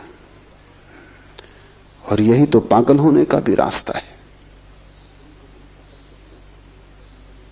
तो जिनको तुम सफल कहते हो, अगर तुम उन्हें बहुत गौर से देखो तुम उन्हीं तनाव की और बेचैनी की अवस्थाओं में पाओगे जिनमें तुम पागलों को पाते हो। ऐसा हुआ कि जब रूस में खुर्शीव प्रधानमंत्री था तो एक पागलखाना देखने गया। कुछ जरूरी बात उसे याद आ गई तो उसने अपने सेक्रेटरी को फोन करना चाहा, लेकिन बड़ी मुश्किल थी। वो लड़की जो ऑपरेटर होगी बीच में, उनको ध्यान ही नहीं दे रही थी। ध्यान न देने का कारण भी था जो पीछे साफ हुआ। खुर्शीद ने बार बार उससे कहा कि शीघ्र नंबर दो। उस लड़की कोई फिक्र ही नहीं की। तो खुर्शीद ने कहा, लड़की तू समझती मैं कौन हूं? जो कि सदा ही सफल पद पर, धन पर पहुंचे आदमी की धारणा भीतर वो पूरे वक्त 24 घंटे कहता रहता, पता है मैं कौन हूं। चाहे बोले ना बोले, भीतर वो यही बोलता रहता, पता है मैं कौन हूं। क्योंकि इसी के लिए तो सारा गंवाया है, इसी पता करवाने के लिए। आखिर नहीं रहा गया। उसने कहा, लड़की तुझे पता है मैं कौन हूं? मैं खुर्शीद बोल रहा हूं, प्रधानमंत्री। उस लड़की ने कहा, मुझे पता नहीं कि आप कौन है, लेकिन मुझे पता है कि आप कहां से बोल रहे हैं, पागल खाने से।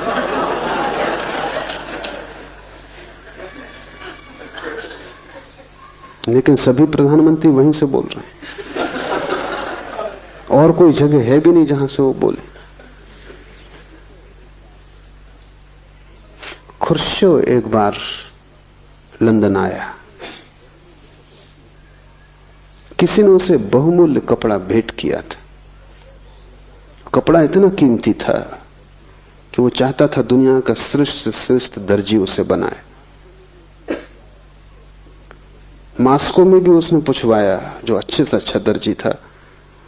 वो चाहता था एक कोट भी बन जाए, एक बंडी भी बन जाए, एक पैंट भी बन जाए। पर उस दर्जी ने कहा कि मुश्किल, 3 चीजें मुश्किल, 2 कोई भी बन सकती। कपड़ा इतना कीमती था कि वो चाहता था पूरा सूट ही बने। तो वो लंदन ले आया। लंदन के दर्जी ने उसको देखा तो उसने कहा कि ठीक है, एक पैंट, एक कोट, एक बंडी तो बन ही सकती, कुछ कपड़ा भी बचेगा, आपके बच्चे के लिए भी बन सकता। तो खुर्शीद बहुत हैरान हुआ। उसने कहा, क्या? और मैंने अपने दर्जी को पूछा मास्को में। हद कर दी उस बेईमान ने। वो कह रहा था कि इसमें बस 2 ही चीजें बन सकती। तो लंदन के दर्जी ने कहा, आप उस पर नाराज ना हो, मास्को में आप बहुत बड़े आदमी, ज्यादा कपड़ा लगेगा, लंदन में आप ना कुछ।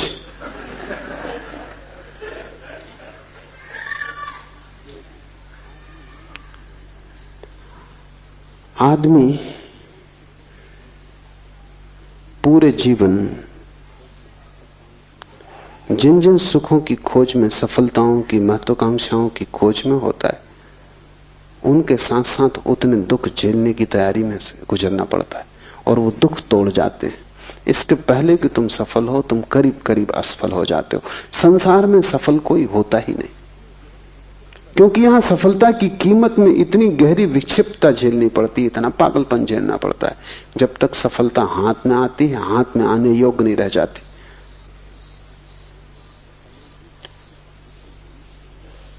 समाधि का सुख बिल्कुल भिन्न है। वहां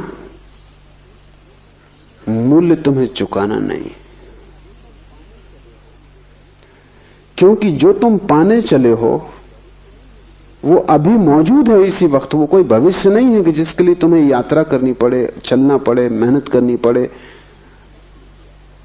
वो अभी मौजूद है, इसी वक्त मौजूद है। वो तुम्हें मिला ही हुआ है, वो तुम्हारी स्वभाव सिद्ध संपदा है। और उसकी कीमत में कोई दुख नहीं है। लेकिन तब उसका स्वाद कैसा होगा? तुमने जो भी सुख जाने हैं उनमें से किसी से भी उसके स्वाद का पता नहीं चल सकता, क्योंकि उन सब में दुख मिश्रित है। तुमने जो जो अमृत जाना है, चखा है, उस सब में जहर पड़ा हुआ है।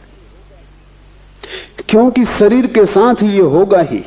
शरीर में जन्म और मृत्यु दोनों जुड़ी हैं, अमृत और जहर दोनों पड़े हैं। शरीर से तुम जो भी सुख जानोगे उसमें दुख रहेगा ही। लेकिन आत्मा सिर्फ अमृत है, उसकी कोई मृत्यु नहीं, वो शाश्वत है, वहां विपरीत नहीं है, वो सिर्फ जीवन है, शुद्ध जीवन है। इसलिए तुमने जो भी सुख चखे हैं उनकी तिक्तता, उनका कड़वाहट छोड़ दो, उनके तिक्तता को बिल्कुल हटा दो, तो तुम कल्पना शायद थोड़ी सी कर पाओ।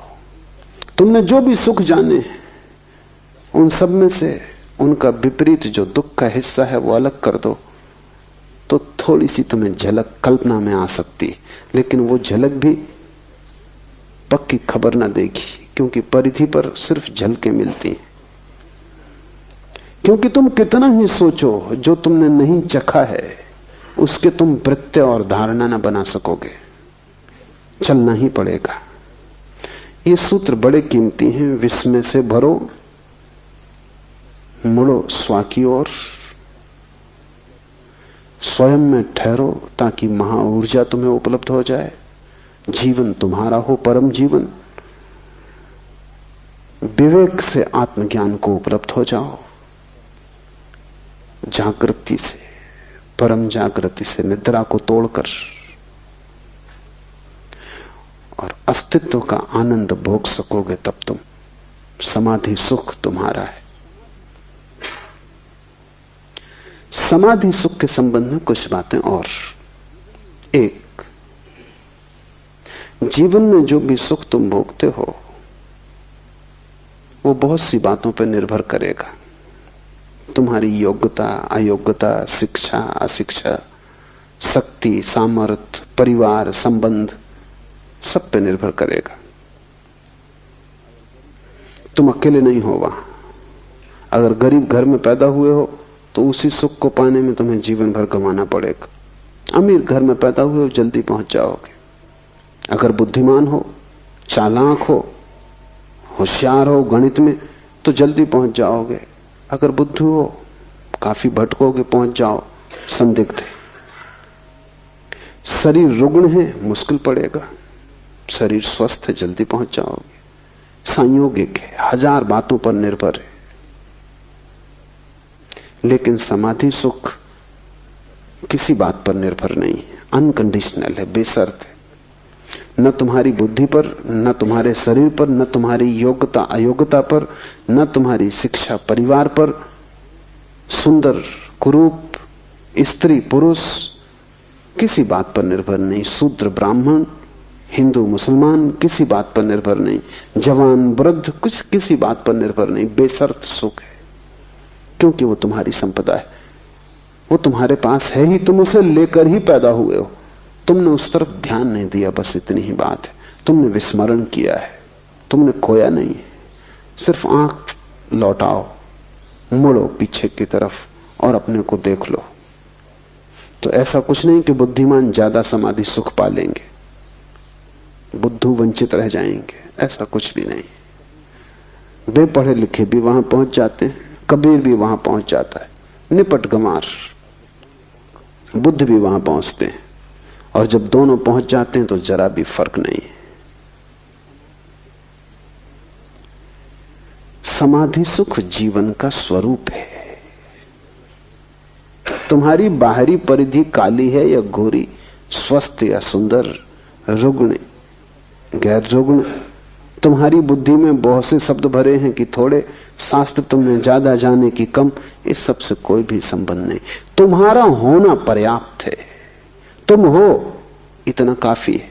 इसलिए समस्त ध्यान शुद्ध होने की खोज है। जहां तुम शरीर को भी भूल जाओगे, मन को भी भूल जाओगे, वहीं तुम्हें आत्मा का समाधि सुख, अस्तित्व का आनंद उपलब्ध होना शुरू हो जाएगा। किसी भांति बस इतना ही करो कि थोड़ी देर को शरीर तुम्हें स्मरण न रहे, मन स्मरण न रहे। जैसे ही शरीर और मन का विस्मरण होगा, आत्मा का स्मरण होगा। जब तक तुम्हें शरीर और मन का स्मरण रहेगा, आत्मा का स्मरण न रहेगा। क्योंकि शरीर और मन बाहर, आत्मा भीतर, तुम दोनों की तरफ एक साथ न देख सकोगे, एक की तरफ ही देख सकोगे। इस समाधि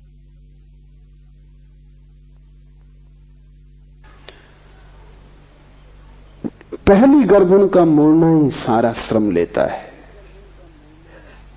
एक बार कुंजी हाथ में आ गई, फिर तुम मालिक हो। फिर जब चाहा तब तुम मजे से संसार में घूमो। तुम्हारे समाधि सुख को कोई छीन ना सकेगा। तुम दुकान पर बैठो, तुम समाधि सुख में रहोगे। तुम बाजार में रहो, तुम समाधि सुख में रहोगे। एक बात घटना शुरू होगी कि जो तुम्हारी बाहर सुखों की बड़ी दौड़ है वो अपने आप छीन होती जाएगी, क्योंकि जब महान सुख हाथ में आ जाए तो क्षुद्र सुखों की चिंता कौन करता है। जब हीरे जवाहरात हाथ में आ जाएं तो कंकड़ पत्थर आदमी अपने आप फेंक देता है, उन्हें फिर त्यागना नहीं पड़ता।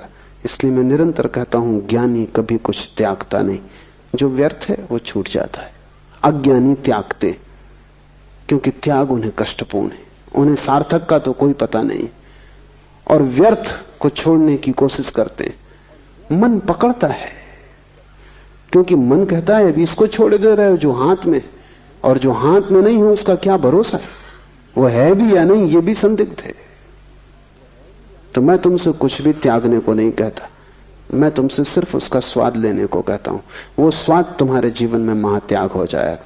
उस स्वाद के बाद तुम्हें दिखाई खुद ही पड़ जाएगा क्या व्यर्थ है, और जो व्यर्थ है उसे कोई भी नहीं पकड़ता, उसे तो लोग अपने आप ही छोड़ने लगते हैं। सुना है मैंने, बंगाल में एक संत हुए युक्तेश्वर गिरी, एक धनी समृद्ध व्यक्ति उनके पास आया और कहने लगा आप महात्यागी हैं। गिरी खिलखिला के हंसने लगे और उन्होंने अपने शिष्यों से कहा कि देखो ये खुद आदमी महात्यागी है और मुझको महात्यागी कहता, तू मुझको मत फंसा। वो आदमी चौंका, उसने तो प्रशंसा में कहा था। शिष्य भी चौंके, क्योंकि गिरी त्यागी थे, इसमें कोई संदेह ही ना था। शिष्यों ने कहा हम समझे नहीं, वह आदमी ठीक ही कहता है। गिरी ने कहा ऐसे समझो कि हीरा पड़ा है और पत्थर पड़ा है, ये आदमी पत्थर पकड़े, मैं हीरा पकड़े और ये मुझको त्यागी कहता। कौन त्यागी है? महावीर त्यागी है कि तुम? बुद्ध त्यागी है कि तुम?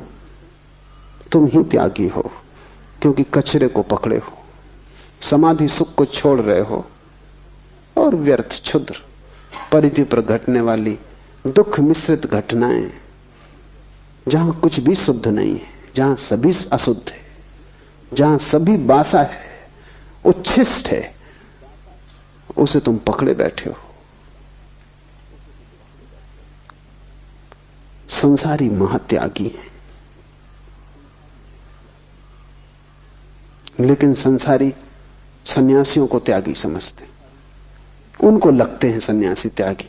सच में तो वो दया करते हैं कि बेचारे सब छूट गए, सब छोड़ दिया, कुछ भोगा नहीं। सम्मान भी करते हैं, भीतर गहरे मन में दया भी करते हैं कि ना समझ, बिना भोगे सब छोड़ दिया। कुछ तो भोग लेते, उन्हें पता ही नहीं कि वो किससे कह रहे हैं। सन्यासी को महाभोग उपलब्ध हुआ है, अस्तित्व ने उसे महाभोग में आमंत्रित कर लिया है। तुमसे मैं छोड़ने को नहीं कहता, तुमसे मैं जानने को कहता हूं, स्वाद लेने को कहता हूं। वही स्वाद तुम्हारे जीवन में धीरे धीरे जो व्यर्थ है उसका कटना हो जाएगा। व्यर्थ छूट ही जाता है, उसे छोड़ना नहीं पड़ता है। आज इतना ही।